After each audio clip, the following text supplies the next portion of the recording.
Welcome to today's webinar and thank you for joining us. Our session today is presented by Martha Vogel from the CDC program. Today we will cover information that will help you better understand the parent eligibility requirements for child care subsidy, known in Michigan as the Child Development and Care Program, or CDC.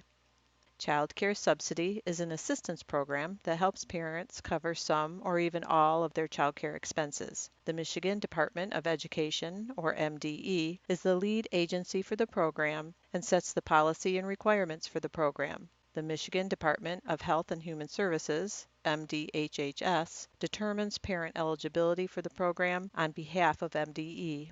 You may find it helpful to have a piece of paper and pen and pencil available, as there will be some phone numbers and websites shared that you may want to keep for future reference. Today we will cover 3 topics: how to qualify for CDC, how to apply, and how to find a child care provider who can participate with the CDC program.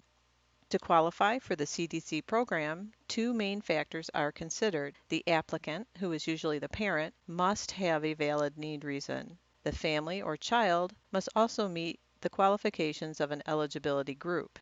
Eligibility must be based on the family's income or based on the child being in a high-risk category, such as homeless, and in this case, income is not considered.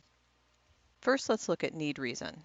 To qualify, the parent or both parents must be unavailable to provide care because they are engaged in one of the 4 valid need reasons, which include the following: employment or self-employment, high school completion, which includes classes for GED, adult basic education, and English as a second language, family preservation, which means the parent requires care while receiving or taking a family member to treatment for a physical, mental, or emotional condition.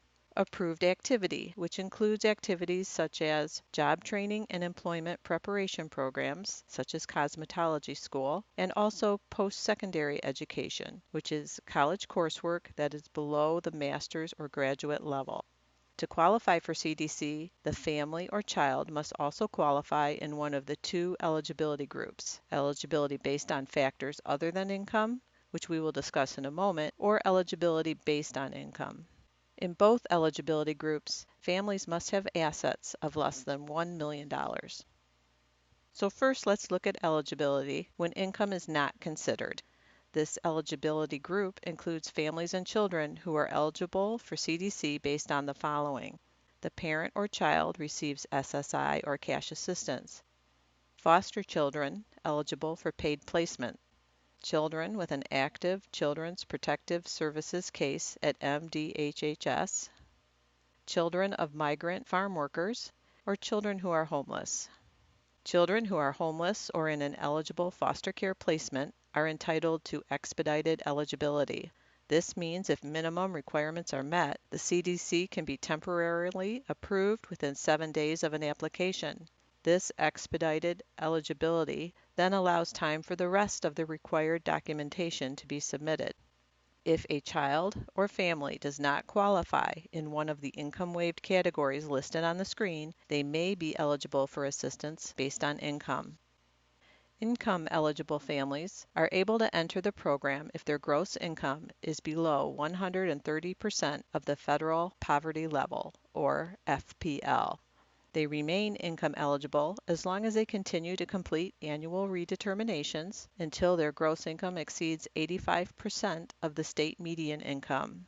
These amounts are set by state law and federal requirements.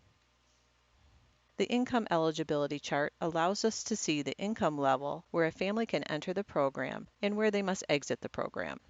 The green column indicates the program entry point, and this is income between 0 and 130% of FPL and is adjusted for family size.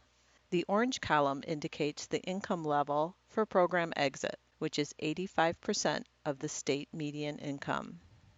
Here is an example. A family of 4 can enter the program with a monthly gross income that does not exceed $2,665 and can remain income eligible until their monthly gross income exceeds $5,601. Let's look at another example. A family size of 2 can enter the program with a gross monthly income up to $1,759 and can remain income eligible until their gross monthly income exceeds $3,809. Families who are income eligible for CDC may have a copayment amount called the Family Contribution, or FC. The FC amount is subtracted from the child care provider's CDC payment, and the parent is responsible to pay this amount to the provider. The FC amount is per child per 2-week pay period. The amount is based on the family's income and size, and some income eligible families will not have an FC. The FC amount will also be waived for a family who chooses a high-quality child care provider with a 3, 4, or 5-star quality rating. We'll share more details about high-quality child care providers later in the webinar. Here again we see the income eligibility chart, now with the FC amounts added to the bottom 2 rows. The FC amounts vary from $0 to $90 per child per 2-week pay period. On this chart, the green entry limit column has been divided into 2 columns. The first green column represents families with a gross income below 100% of FPL and allows for them to not have an FC amount. For example, a family of 4 with gross income below $2,050 will not have an FC amount. The second green entry column represents families between 100% and 130% of FPL. These families have income low enough to enter the CDC program, but will have an FC amount of $15 per child. For example, a family of 4 with gross income between $2,051 and $2,665 will have a $15 FC amount per child. As gross income increases, the FC amount will also increase. For example, if the family of 4 has an income increase up to $3,839 per month, their FC amount will be $45 per child. It's important to note that FC amounts are set for 12 months at a time and will not increase during that period of time. There is also a family contribution limit per family, shown in the bottom row of the chart. This amount is the maximum family contribution that will be withheld from the child care provider payment in a 2-week period. For example, a family with 4 children at the $15 FC level will only have a $45 amount withheld per pay period, not $60. Now let's talk about how a family applies for the CDC program. The application steps for a parent include submitting a completed application, submitting the requested verifications, completing an interview with MDHHS, and receiving the notification of approval or denial for the program. When parents apply for the program, they have several choices. They can apply online through the MyBridges system, found at www.michigan.gov/mybridges, or they can complete a paper application. The MDHHS 1171 Assistance Application is a paper application that allows parents to apply for multiple programs at one time by submitting program-specific supplement pages with the main application. The programs available through this application include Child Development and Care, Food Assistance, Medical Assistance, Cash Assistance, and State Emergency Relief Programs. The MDE 4583 is a paper application for parents who only wish to apply for child care. Completed paper applications must be submitted to the parent's local MDHHS office. This can be done in person, by mail, or by fax.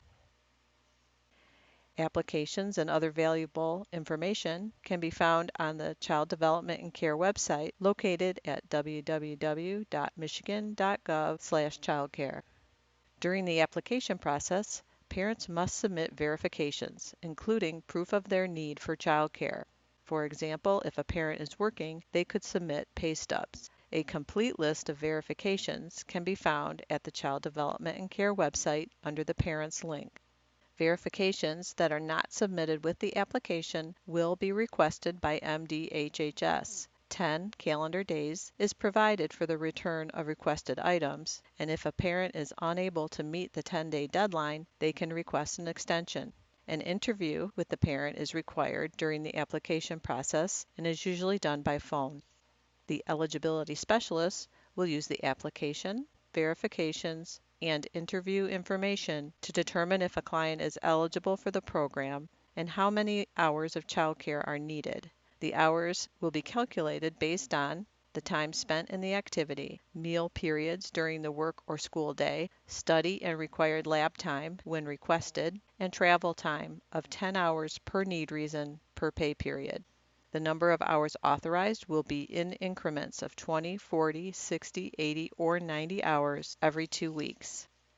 The eligibility decision will be made by MDHHS within 30 calendar days. As stated earlier, children who are homeless or in an eligible foster care placement are entitled to expedited eligibility. This means if minimum requirements are met, CDC can be authorized within 7 days of application. Minimum requirements usually include participation in an interview, identification of a valid need reason, and verification of identity.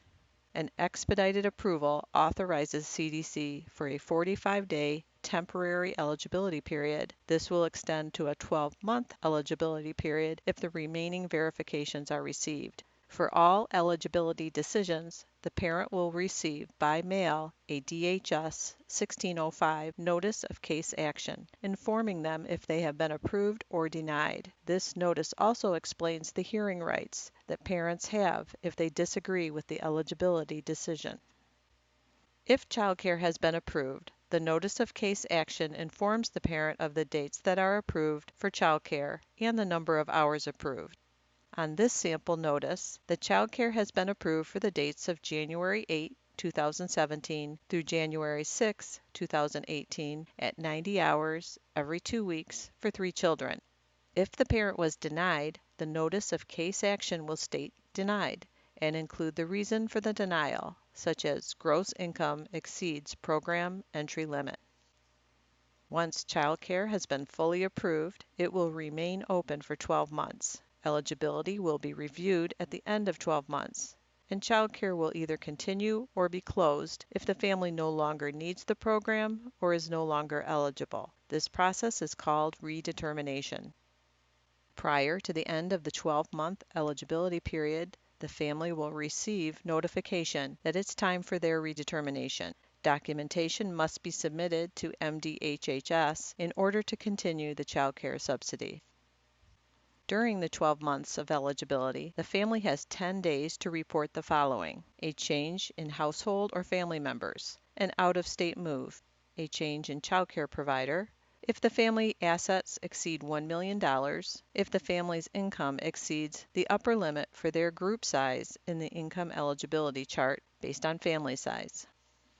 Parents are responsible for providing accurate information to MDHHS. This includes information provided on the application and on any required forms or verifications.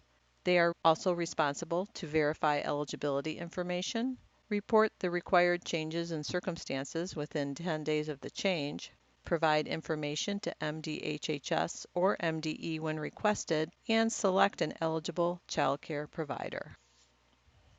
Now we will discuss how a family finds an eligible child care provider.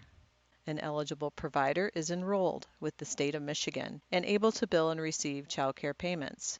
There are 2 types of eligible providers: licensed providers, who are approved by the Michigan Department of Licensing and Regulatory Affairs, LARA, and licensed exempt providers, who are enrolled but not required to be licensed.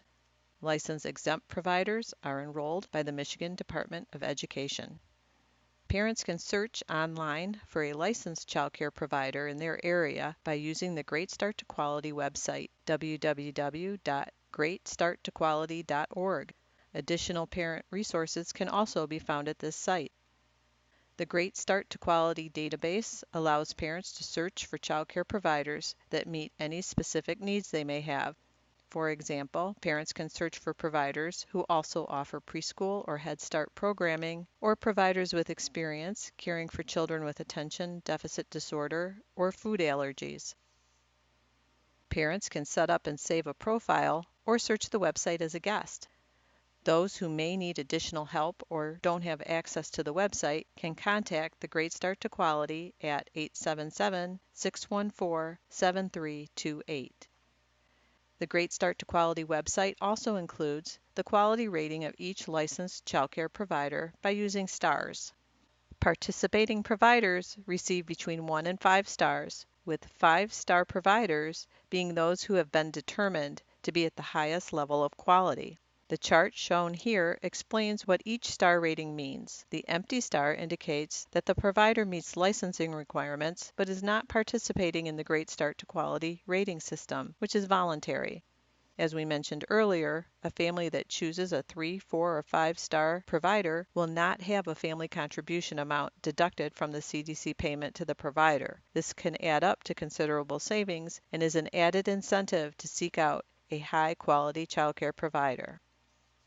The Great Start to Quality website allows a parent to view the details of the star rating for each provider. These ratings are determined by using a set of standards. Some key things the ratings show are the education level and experience of the provider and staff, the types of activities for children, how the program is organized to benefit the child, and how the provider and staff engage with the parents. Parents can also find valuable information in a brochure called A Parent's Guide to Early Learning and Care in Michigan. This is located on the CDC website. The brochure gives guidance on topics such as selecting the right childcare provider for your child, options for childcare and preschool, and why high quality matters. In addition to licensed childcare providers, parents can also select a friend or family member to be their childcare provider. This group is sometimes referred to as family, friend, and neighbor care and are officially called license exempt providers. These individuals must be enrolled by the Michigan Department of Education to be eligible to bill and receive payment through the child care program.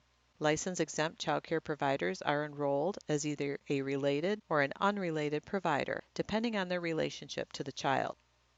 To enroll as a license-exempt related provider, the individual must be related to the child as a grandparent, aunt, or uncle, including great, or a sibling, as long as the sibling does not reside in the same home as the child they will care for. Background checks will be run on the provider and the adult household members of the provider. A one-time basic training is required.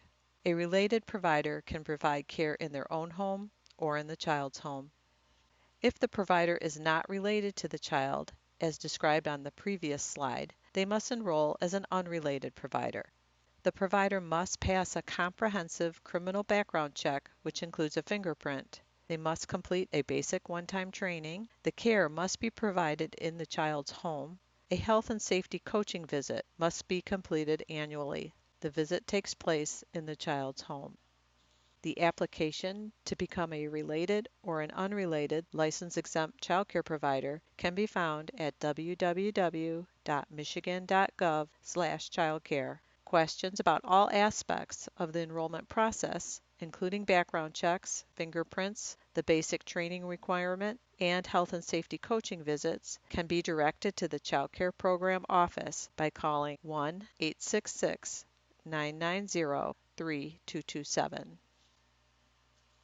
Once a parent has selected a child care provider, either licensed or license exempt, a provider verification form, number DHS 4025, must be completed and submitted to the MDHHS office. This form collects information about the child care provider, such as the name and the location in which care is provided. It also indicates the date that child care will begin. Child care payments cannot be issued for care until the completed form is submitted to MDHHS, allowing the child care provider to be assigned to the child. Once the child care provider assignment has been made, both the parent and the child care provider will receive notification that the provider is authorized to bill for payment. This notification is called the Authorization Notice, also called the DHS 198C for clients and the DHS 198 for providers. The child care program cannot guarantee payment until the parent's eligibility is fully determined and the parent and the child care provider receive a notice of authorization. Here is a sample DHS 198C. The important information this notice provides is highlighted and circled: the provider ID number, the child's name, the begin and end dates of authorization, the authorized hours, which is the maximum number of hours the child care provider can be reimbursed for, and the family contribution, which we covered earlier in this webinar. The CDC program helps pay for the following child care charges: the times a child is in care, the times a child is absent from care, and child care fees, such as registration fees, that are billed by a child care center, group, or family home. Parents are responsible for all charges not covered by the CDC program. This includes charges for child care provided during the period when eligibility is being determined, paying the child care provider any amounts not covered by the child care subsidy, including the family contribution, and the difference between the child care subsidy reimbursement rate and what the child care provider charges. The CDC handbook provides detailed information about the child care program, including reimbursement rates, absent hour limits, and child care fees. You can find the CDC handbook at www.michigan.gov/childcare. Questions about child care provider enrollment or about CDC billing and payments can be directed to 1-866-990-3227. Parents who have questions about eligibility for the child care program should contact their local MDHHS office. Thank you.